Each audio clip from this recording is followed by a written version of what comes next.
Hey everyone, I'm Chris. And I'm Joe. Welcome to Cross Culture Critic. How you doing, Joe? I'm hanging in, man. It's been a while. It has. It's been like 5 minutes since we did the last episode. Yes, it has. So yeah, we don't have a ton of banter to catch up on. You've been doing good in these last 5 minutes. Everything. I have, yeah. Yeah. It's been a quiet 5 minutes. Not a lot of drama. I felt good about the last 5 minutes. My life is in a good place. I do have something to ask you, though. Yes. Yesterday, I went to Lululemon. Okay. For the first time. Yeah. For my daughters. Okay. Well, for your daughters. For my daughters. I bought them leggings, their first pairs of Lululemon leggings. And while I was there, I had no clue. They have a men's section. I thought it was just female stuff. I didn't know they had a men's section. They have a men's section. And I was astounded and a little bit shocked. And I was like, who in the world? Like, even the name, Lululemon. Yeah. I would think not a man's brand. I think of Liz Lemon, so... I just think like it just sounds like a women's attire stuff. Yeah. And so, but here's the deal. So I've known of Lululemon for 4 years now, and if I'd ever heard that like a dude was wearing Lululemon, I was always like, that's weird. Like that's weird that a dude would like they're female clothes, right? So then I get there and I see that no, they're not. There's an actual men's section. So what I want to know to people out there, and they can post, would you wear Lululemon gear if you're a dude? No, what are you talking? Are you talking like there's not leggings for men, is there? They have pants. They have those new, I call them new, for our age group. They look like sweatpants, but then they taper down, and from like the knee down, they're almost like skin tight. Yeah. And then from like the knees up, they're kind of baggy sweats. They make those for men. Okay. They kind of make windbreakery pants for men. In fact, the University of Michigan football coach Jim Harbaugh, his kind of his style is he wears khaki pants, and this year he's wearing the khaki pants from Lululemon. And I just think it's a goofy sounding name of a company for men's clothing. But here's the deal. I bought a baseball hat. Okay. So I'm wondering if it's okay. Like, I want people to comment and let me know, is Lululemon something that dudes normally wear? But in the men's section, they had baseball hats. And I was like, I'll just try it on while my girls were trying on, their leggings. The most comfortable baseball hat I've ever worn in my entire life. And so I bought one. Okay. So after I bought one, I kind of had buyer's remorse. I'm like, what in the world? I just bought a Lululemon hat. So now I'm at odds to if I should wear this. Not if I should wear it, but I kind of feel like wear it in public. Yeah. Like, are people going to be like, oh my gosh, like he's wearing a Lululemon? Because if my buddy showed up wearing Lululemon pants, I'd smack him. Just on the principle. So now, did I cross my own? Does a hat count? Well, okay. Well, does the hat have... What's the hat have on it? Is it like... It's all black. Okay. It's all black, and on the back, what would be approximately the area behind my left ear, there is a small, little Lululemon. In fact, I'm going to get the hat right now. It's right over here. You're going to put it on to see how amazing this hat feels. So here's the hat. This is it here. You can see it here. Okay. This is all it is. Black hat. And boop. It's not even red and white like they're usually. But put that on. Tell me that's not the most comfortable hat. Oh, wow. That's soft. That is ridiculous. That's nice. That's ridiculous. Yeah, I think you can get away with this hat. Could I? Yeah, because it's not... Okay, when you were telling me about it in the pre-show, I'm thinking it's a black ball cap, but instead of like the Detroit insignia, it's the red and white, like, Lululemon lady. Yeah, it looks like the lady's like bob haircut. Yeah. And I'm like, well, okay, that might look a little weird if you're walking around with it like that. Yeah. But, I mean, the tag on that is black and white, or like black and gray, so no one's going to be seeing that. I think you're fine. Okay, good. Yeah. Good. Well, if you don't agree with us, let us know. Let us know if I'm a punk for talking trash about Lululemon and then I buy a hat. Because who knows? Tomorrow, you might want to stop the trash talking. Well, I don't know, because tomorrow I might go buy some leggings. They might be comfortable. Ugh. I gotta say there are things that there's all these weird things that men aren't supposed to do, but like I realized once I got married, I had to do some of them. Like the day of my wedding, I went and got my first pedicure ever. Yes. And I got to tell you, it was nice. Yeah. It was very nice. Yep, I've gone and got... I've had a few. Yeah, when me and my wife go on vacation, sometimes that's what we'll do. We'll go get a pedicure, and I'm like, yeah, I don't care. Yeah. I'm comfortable with it. I like pedicures. I like massages. Oh, yeah. I like a good massage. What are some of the other things that might be taboo for? I drink tea.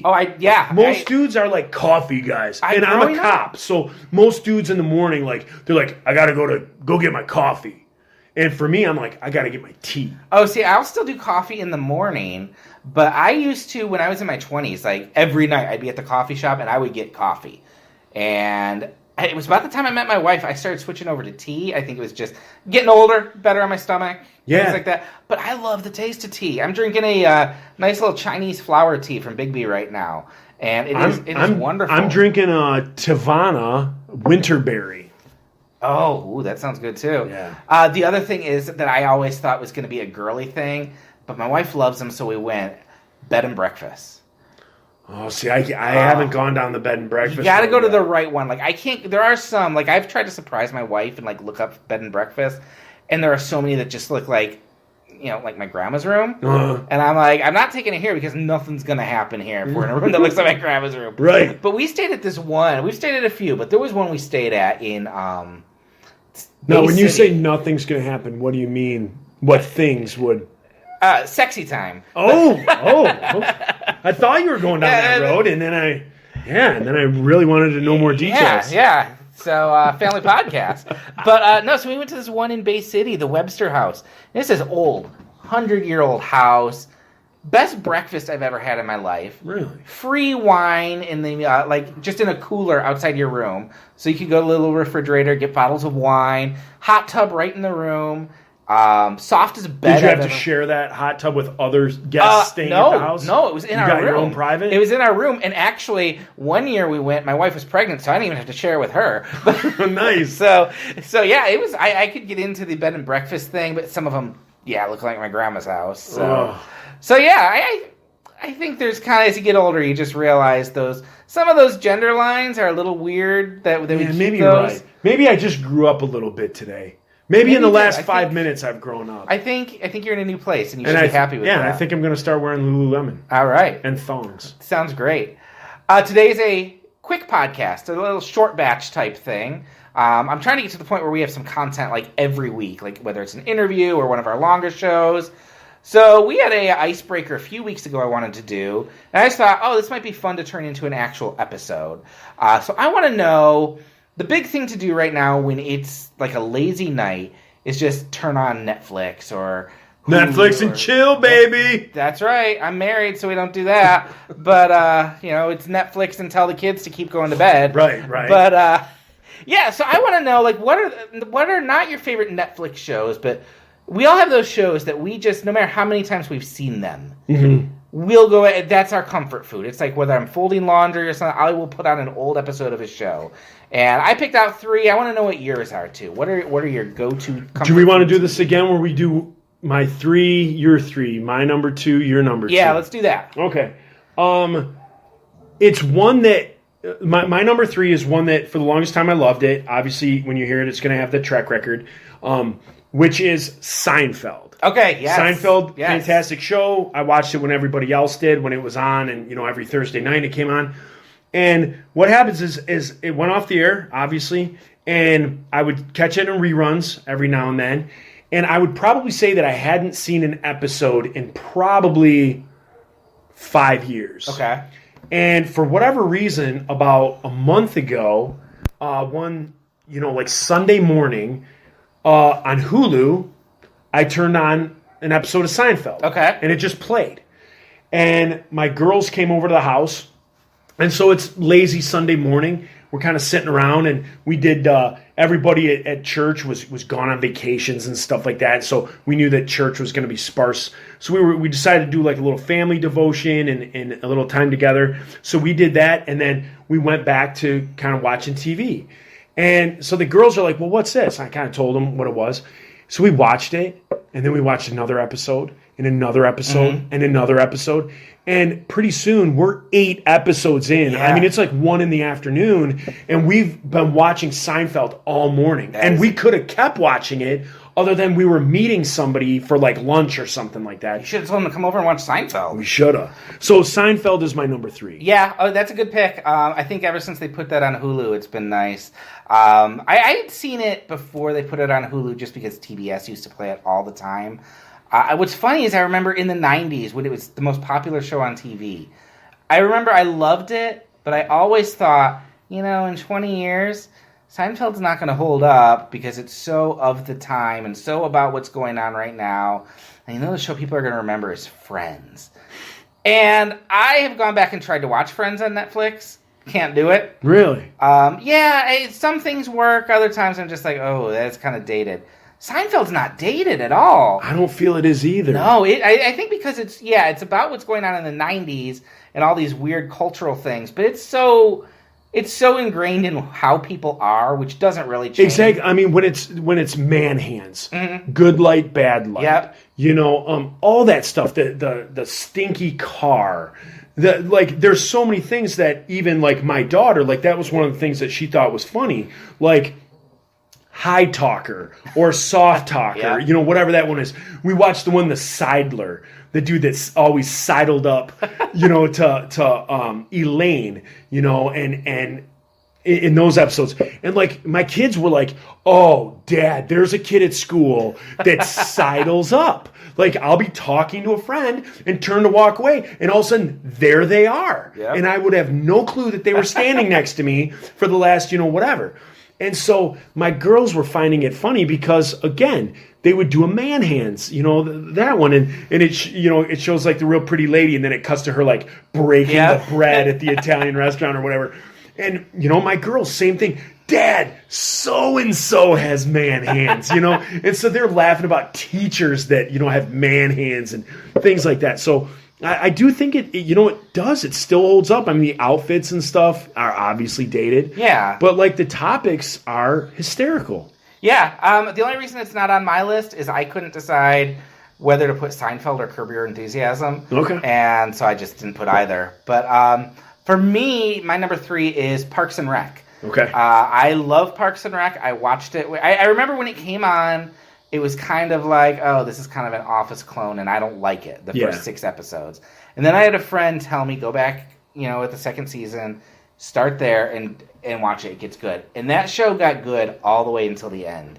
And I have gone back and watched that show 2 or 3 times now. Like, during the election, when everything was so nasty and gross, I would binge Parks and Rec because I'm like, oh, yeah, it is possible to care about people and politics and be optimistic. And it's just one of those shows where I think, like, I really thought about putting The Office here because I like The Office, but I feel like after about 4 or 5 seasons, it kind of ran out of gas for a bit. Parks and Rec never did that, and all the side characters are so, like, somehow they knew how to make every character on that show funny without running them into the ground. Okay. So Ron Swanson was always funny. Never went too over the top.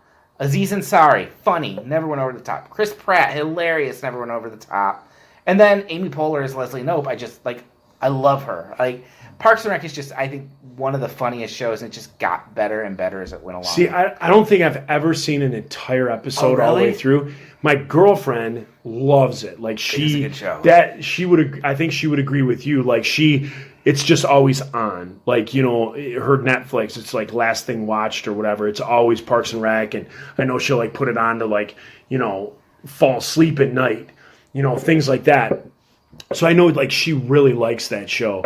But yeah, I never got into it. I think I was like you. I was like kind of an Office ripoff. Like they're kind of capitalizing on what The Office was doing.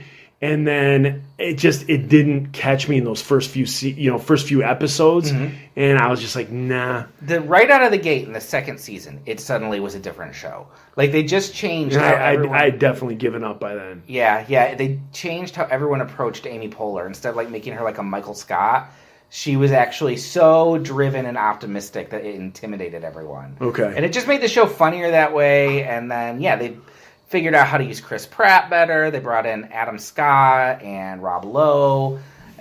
Great show. I love Parks and Rec. Good stuff. So your number 2.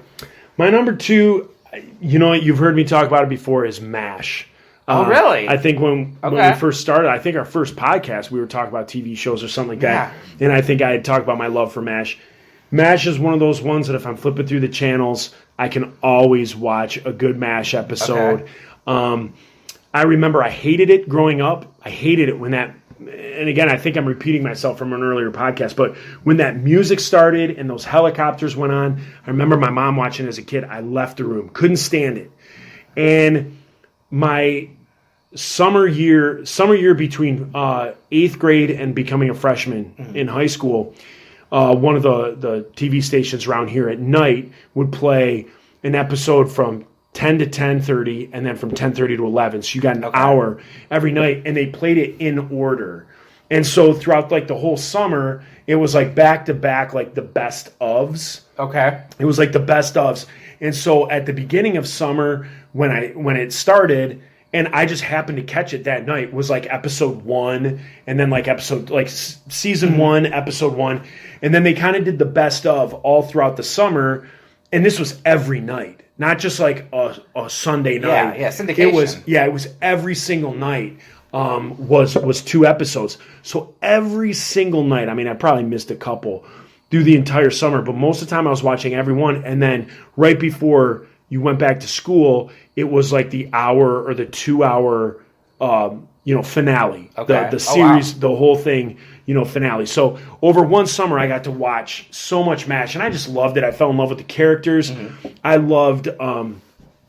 I still wish they would do this on shows nowadays, where I think the setting for it being the military, people are always being discharged and coming in, and your reinforcements are being brought or whatever. So I think that was always a real easy thing to be able to bring new characters in and make characters leave. And everybody who came in always had that new personality and stuff like that. And I just loved it. I love military. So just all that stuff surrounding it, I loved it. I love the humor. And so for me, MASH is one of those that if I'm sick, if I'm home, a day sick from work or something like that, or it's a rainy day, and that came on, there was a marathon, I could watch that. Nice. Hands down. Yeah, I wasn't really into MASH. I think it was a little ahead of my time, and then I just never caught up much with it. But I was always fascinated by the fact that it could be, like the few episodes I saw alternated. Like they could be really funny, and then they could do really serious episodes. Oh, for sure, yeah. Like you don't see sitcoms do that a lot. They're starting to do it more, but it was really ahead of its time where it's like, oh, this show can be about something.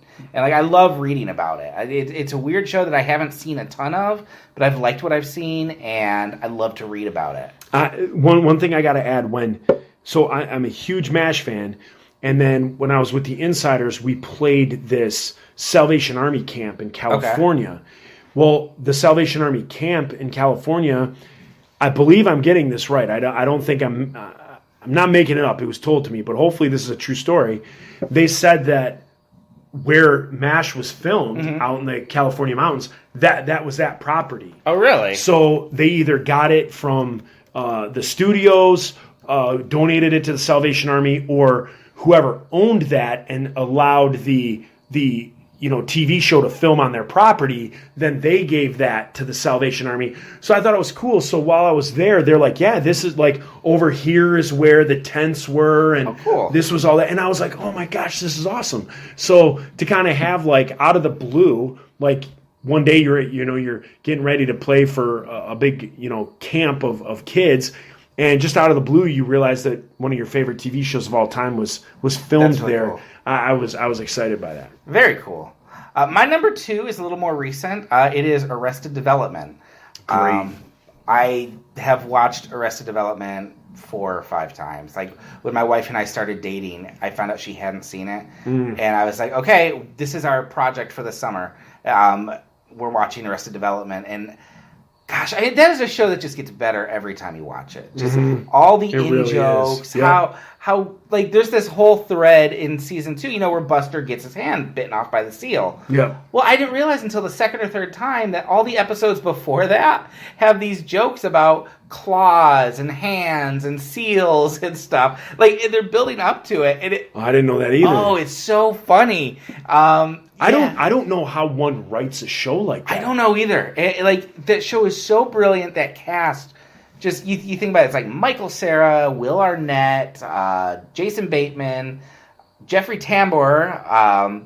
Just such a great cast, and the dialogue is so funny, and the way those jokes just come so fast. Like, yeah. I don't think I have ever... And they're throwaway jokes, too. Like, there's this one, I don't think I've ever laughed this hard on TV.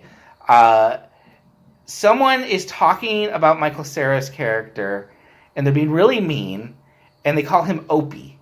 And then you hear Ron Howard, you know, the narrator, she was getting really mean, and she had better watch her mouth. And it's just a great joke. The chicken dance. I will sometimes just on the computer. Ka-choo. Yeah. Oh, that's good. I did not like the Netflix season they did. No, I don't know anybody that liked it. It was so weird because... The thing I loved about Arrested Development is every episode was 20 minutes, so you'd blow through the episodes, and it was so fast-paced. Like, everything just moved. And then you get to these episodes where they're 30 or 40 minutes. The cast isn't in the same place. They don't look the same. I remember just sitting there thinking, I like this, right? And then I was like, no, I don't. I remember when that show first came out, it was Sunday nights, and I would watch it. And I would go to work the next day or whatever, and I'm like, dude, you know, are you guys watching the show Arrested Development? And they weren't, were they? Nobody. Nope. Nobody watched it, and it went off the air, and I'm like, how did this go off the air? Like, this is hysterical. Yeah. Nobody watched it, and then all of a sudden it hits Netflix or whatever, or it hits DVD, I think. Yeah. And then people got it. And then I think Netflix pretty much saved it when people could, you know, started binge watching shows. It's a show that really benefits from that. Unfortunately, then they decided, well, let's binge it but make it horrible. And yeah. Aren't they coming out with another season? Yeah, and I've heard that this time they've made sure the whole cast is there at the same time. So hopefully it'll be good. I don't know. I'm skeptical, but I'll still go back and watch those first 3 seasons. Oh yeah, for sure. I think I was telling my girlfriend the other day that I wanted to go back because she's a big Jason Bateman fan and from Ozark. Okay. You know, and her and I watched Ozark together, and I can't remember if she said that she hadn't ever seen it or that she had seen it and she liked it and wanted to watch it again. But I thought I just had a conversation with someone recently that they said they hadn't seen it, and I'm like, well, you know what? I haven't seen it in a while. So that was one of the shows that I wanted to get back and knock them all out again. Yeah, it's worth it. All right, your number 1. My number 1 is my favorite show.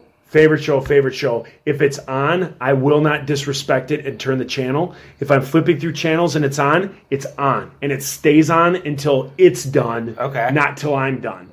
And this is going to sound goofy, Dirty Jobs with Mike Rowe. Really? Dude, Dirty Jobs, that guy is so funny. He is so hysterical, and I don't even think he means to be. I think I laugh harder than the average person listening to him. But I just think the premise for it is great. I think watching him interact with just people, and like he's not like an actor. He's just a normal guy.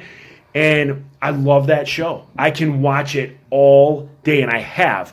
Back when I was married, on Thanksgiving, it seemed every Thanksgiving, the Discovery Channel would do a Dirty Jobs marathon.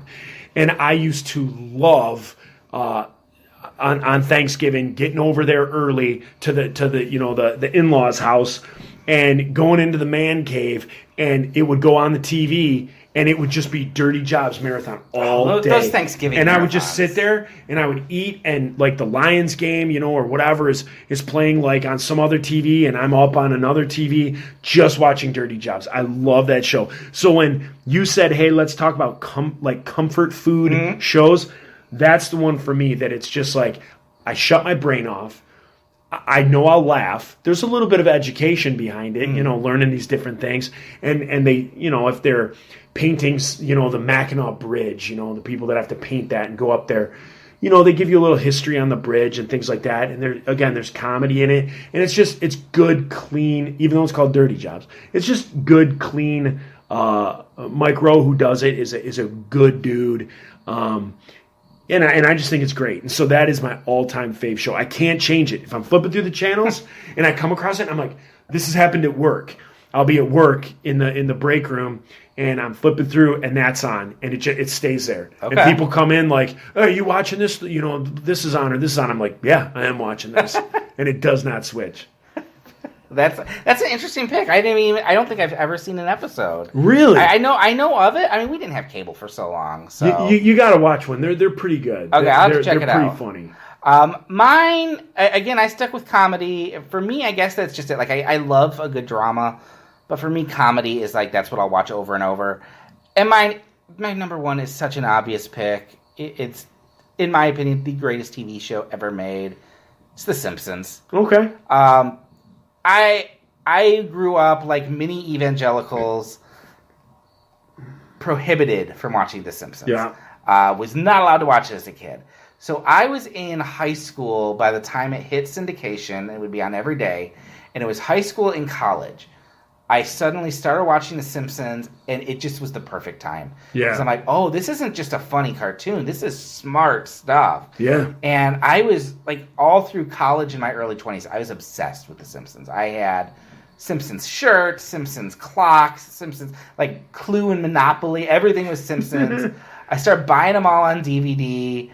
And, yeah, there are probably in the first 10 seasons, I've seen all of those episodes at least 5 or 6 times. Oh, wow. Like, I don't really watch after season 15 because it's still on, but it's not good. It's not what it was. But there's 15 seasons where it's pretty great. Yeah. And I'm like, that's more runs than most shows have. Yeah. FXX recently got a few years ago, got the rights to all the Simpsons episodes.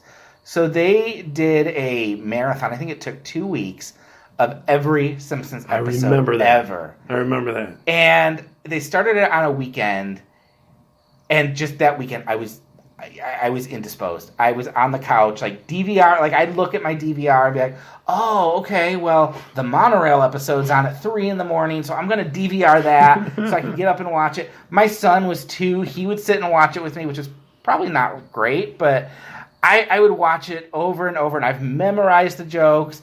I have a theory that I think everything in life has a Simpsons illustration to go along with it, like a quote or an episode or something.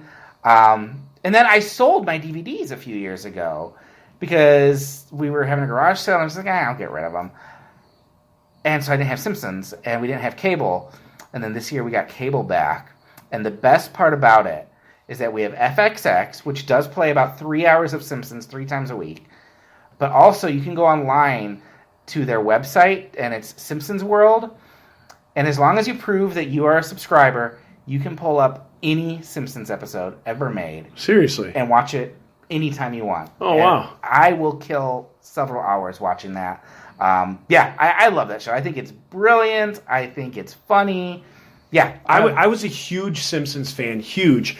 And then during the Insiders, obviously we were on tour all the time, and I couldn't get and then I just got away from it. And then like shows like South Park were coming out and things like that, and suddenly those are like pushing the envelope more than like the Simpsons did. And then I kind of gravitated towards South Park, and that was funnier than Simpsons. And the one that I wrestled with putting on my list was Futurama. Oh, I did not get into Futurama, but I've been told I'm wrong for that. I think Futurama is way better than The Simpsons. You're not the only person who's told me that. I love Futurama, and so I had all those series, all the seasons on DVD, and then that went off, and then they brought it back, and so I don't have those, and again, same thing. I've long since sold my DVDs. But I love Futurama. Okay, that definitely almost made that was my number 4. That was my number 4. I think I got to see if that's on Netflix, and I got to go. It's on. It is on Netflix. Okay, I will definitely have to add Futurama. It's the new ones. Okay. So I think they started the new ones. I think we're season. I don't know what it is. I get them all confused now. But whatever's on Netflix, I believe, is the beginning of since it came back. Okay. I will have to add that to my list. Yeah. We do want to know what all your shows are. Yeah. So please go to the Facebook page, email us at crossculturecritic@gmail.com. Let us know. Let us know which ones we are totally crazy on, or which ones you like, maybe what episodes you like, and maybe we'll read some on the air or at a live event, Facebook Live event. Yeah. So I think that brings us to the end of this little show. Okie dokie. And so you can find us on iTunes. Please rate us. That helps us to get some advertising on iTunes. You can visit our Patreon page. And if you want to help us out, make this great, feel free, donate a few bucks. If not, follow us on Twitter and Facebook. We'll link to everything in the show notes, and we will see you in a week. Cool. See ya.